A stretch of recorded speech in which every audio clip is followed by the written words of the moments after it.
तो गाइस मैं हूं अंकित और आप देख रहे हैं रेसलिंग फैंस नेटवर्क। सबसे पहले शुरू करते हैं अपनी बातों को स्मैकडाउन ऑफ एयर से कि स्मैकडाउन खत्म होने के बाद क्या हुआ। तो भाई देखो, स्मैकडाउन में सबसे जो मेन की फैक्टर था वो था रोमन रेंस का कोडी रोड्स के आमने सामने आना, यानी उनका face to face. So end होता है जब हमें देखने को मिलता है face to face Roman Reigns, Solo Sikoa and Jimmy Uso, और सामने थे Cody Rhodes, Jey Uso and Seth Rollins इनका।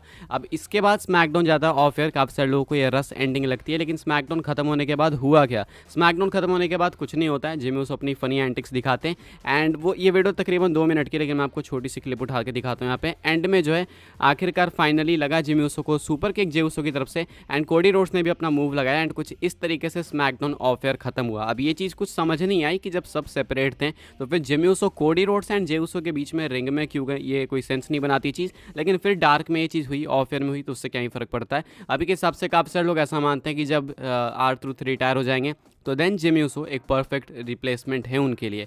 तो ये कुछ हुआ था स्मैकडाउन के ऑफ एयर में, छोटी सी चीज़ थी बिल्कुल, लेकिन पॉइंट आउट करने लायक थी, तो ये मैंने आपको बता दिया। खैर आगे बढ़ते हैं, बात करते हैं अगली स्टोरी के बारे में, जो कि है डैमन प्रिस्ट को लेके। डैमन प्रिस्ट के money in the bank cash in को लेके फाइनल आखिरी 100 दिन बचे हुए हैं। ये फाइनल 100 डेज हैं उनके कॉन्ट्रैक्ट के अंदर, एंड अगर इन 100 दिनों के अंदर वो अपनी money in the bank briefcase cash in नहीं करते हैं, कॉन्ट्रैक्ट कैसिन नहीं करते हैं, तो देन कोई फ़ायदा नहीं है उनका मनी इन द बैंक जीतने का। आखिरी 100 दिन बताना इसलिए काफ़ी ज़रूरी है because money in the bank 2024 भी अनाउंस हो चुका है and money in the bank हमें देखने को मिलेगा टोरंटो से। तो ऐसे में फाइनल 100 डेज़ हैं डायमंड प्रिस्ट के लिए। अभी काफ़ी सारे अपॉर्चुनिटीज़ उनके पास टेल पड़ी है, वो चाहे तो रेसलमेनिया में कैसिन कर सकते हैं। उसके बाद भी कई सारे इवेंट्स हैं, मंडे नाइट रॉ, स्मैकडाउन वगैरह भी है, लेकिन क्वेश्चन है कि क्या उसके ऊपर जिसके ऊपर भी कैसिन करेंगे तो क्या वो सक्सेसफुल कैसिन होगा। मैकेंटायर के ऊपर काफ़ी मुश्किल है, एंड अगर कोडी नए चैंपियन बन जाते हैं तब तो ये चीज़ होने ही नहीं वाली है, रोमन रेंस पर हो ही नहीं सकती है। तो इनका कैसिन इवेंचुअली फेल होगा, वो हमें पता है, सक्सीड तो नहीं करने वाले इस चीज़ में। तो आखिर इतना वेट क्यों करना, या फिर क्या करना चाह रही है डब्ल्यूडब्ल्यूई नहीं पता।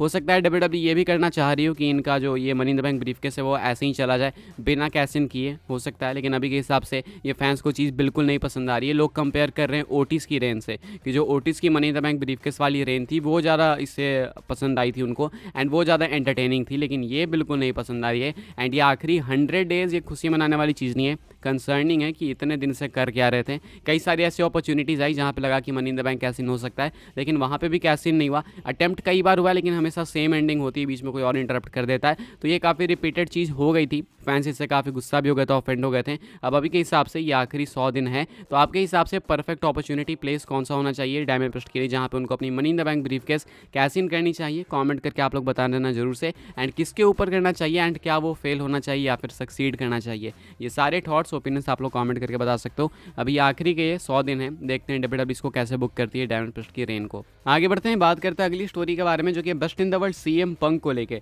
सीएम पंक ने कुछ मैसिव चीज़ें टीज करी है, शायद कुछ मैसिव प्लान्स है रेसलमेनिया के लिए। अब ये क्या टीज है वो आप देख सकते होगे, अपने इंस्टाग्राम स्टोरी पे ही लगाते हैं वो, ज़्यादा कुछ ऐसे इधर उधर से रिपोर्ट नहीं है।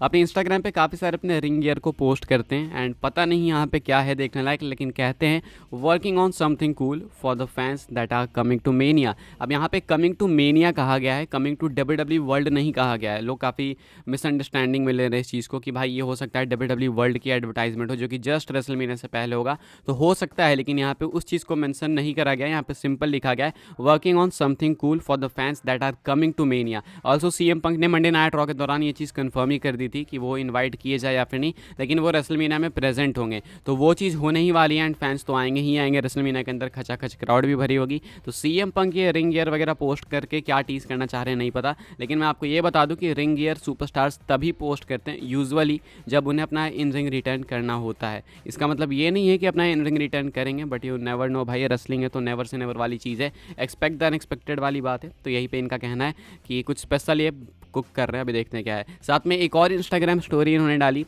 रैंडी ऑर्टन के साथ की, थ्रोबैक पिक्चर है, एंड लिखते हैं यहाँ पे caption also filmed something really fun with Randy Orton last night that fans will love. ये भी कहा इन्होंने कि रैंडी ऑर्टन के साथ भी इन्होंने कुछ फिल्म करा है, कुछ शूट करा है। अभी किस चीज़ की शूटिंग है, क्या शूट हुआ अब एग्जैक्टली नहीं पता, ना ही कोई रिपोर्ट है, ना ही कोई रूमर है, कोई भी अपडेट नहीं है। बस कहा यह जा रहा है, इनका कहना है, इनकी तरफ से ऑफिशियली खुद से कहना है कि रैंडी ऑर्टन के साथ इन्होंने कल कुछ रिकॉर्ड करा है, शूट करा है, जो कि फैंस को पसंद आएगा जब ये चीज़ ऑन एयर होगी। तो आखिर ये चीज़ है क्या, ये प्री टेप्ड है जो भी कुछ है, लेकिन या तो हो सकता है ये वाली स्टोरी एंड पिछली ये वाली स्टोरी जो कि मैंने आपको जस्ट बताई, ये दोनों इंटरकनेक्टेड है, इंटरलिंक्ड है, यानी तो हो सकता है दोनों काफ़ी डिफरेंट है, दोनों एक दूसरे से काफ़ी अलग है, नॉट श्योर। लेकिन अभी के हिसाब से सीएम पंक ने ये 2 मल्टीपल इंस्टाग्राम स्टोरीज डाली थी। अब आपको क्या लगता है इससे, आप क्या समझ सकते हो, आप लोग चाहो तो कमेंट करके बताना।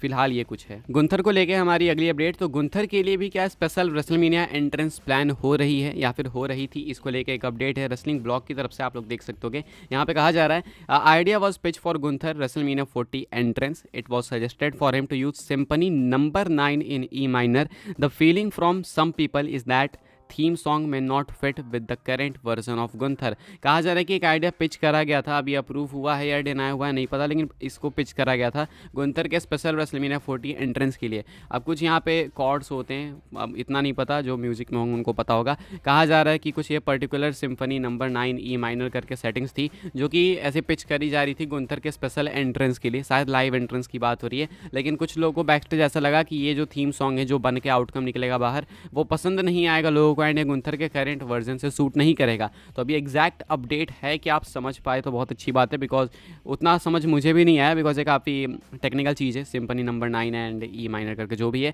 लेकिन हाँ, इसको घुमा फिरा के सिंपल वर्ड्स में अगर बोलूँ तो यही है कि स्पेशल एंट्रेंस प्लान हो रहा था, लेकिन कई सारे लोगों को लगा कि शायद ये गुंथर के करेंट वर्जन को लेके सही नहीं होगा, फिट नहीं बैठेगा। तो इसका मतलब ये नहीं कि डिनाई कर दिया गया, लेकिन कई सारे लोग ऐसा लग रहा था। अब अगर ये अप्रूव हुआ तो रेसलमेनिया में आपको देखने को मिल जाएगा, या फिर कोई नई अपडेट आएगी तो मैं आपको बता दूंगा। बात कर लेते हैं अपनी नेक्स्ट एंड फाइनल अपडेट के बारे में, जो कि है रेसलमेनिया में आने वाले मल्टीपल सेलिब्रिटीज़ को लेकर। अभी ये कंफर्म नहीं है, लेकिन इनको इनवाइट करा गया है कुछ 2-3 नाम से, जो कि शायद आप नहीं पहचान पाओगे। ये क्या है मैं आपको दिखा दूं।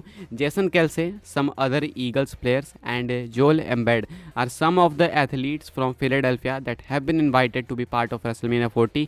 Is unknown what kind of role they would play if they accept the invite, but the invite was made. तो कंफर्म करके बताया जा रहा है कि इनको इन्वाइट किया गया था, किसको, जेसन केल्से को, कुछ और अदर ईगल्स प्लेयर्स को एंड जोल एम्बेड को। तो ये एक अलग स्पोर्ट है, बिल्कुल डिफरेंट कैटेगरी है, जहाँ पे डब्ल्यूडब्ल्यू जा रही है, उनको टारगेट कर रही है, काफ़ी मेन स्ट्रीम है। डब्ल्यूडब्ल्यू चाहती है कि ये लोग आए, इन्वाइट दिया इन लोगों ने, अगर ये एक्सेप्ट करते हैं तो पता नहीं इनका रोल क्या होगा, क्या सिंपल अटेंडेंस में बैठेंगे, बिकॉज ये भी चीज़ काफ़ी बड़ी होती है। आपको याद होगा हमेशा डब्ल्यूडब्ल्यू रेसलमेनिया में दिखाती थी कि क्राउड के अंदर हमारे बीच में ये मेगा स्टार्स है, ये सेलिब्रिटीज़ है, तो वो भी चीज़ कर सकती है चाहे तो, नहीं तो हो सकता है कि इनका प्रॉपर कुछ इन रिंग रोल हो, अभी पता नहीं, अभी एक्सेप्ट करेंगे तभी पता चलेगा। लेकिन और भी मल्टीपल सेलिब्रिटीज़ रूमर्ड है, कई सारे नेम्स पहले भी पिच करे गए थे, आपने देखा भी होगा।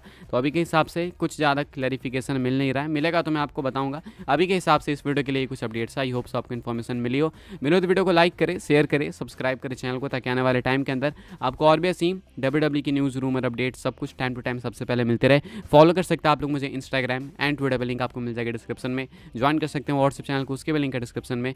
मिलते हैं अपनी नेक्स्ट ऑफर काफ़ी इंटरेस्टिंग वीडियो में। सब्सक्राइब करके बेल नोटिफिकेशन ऑल पे जरूर से सेट कर लेना, ताकि नोटिफिकेशन आने वाले टाइम में बिल्कुल भी मिस ना हो।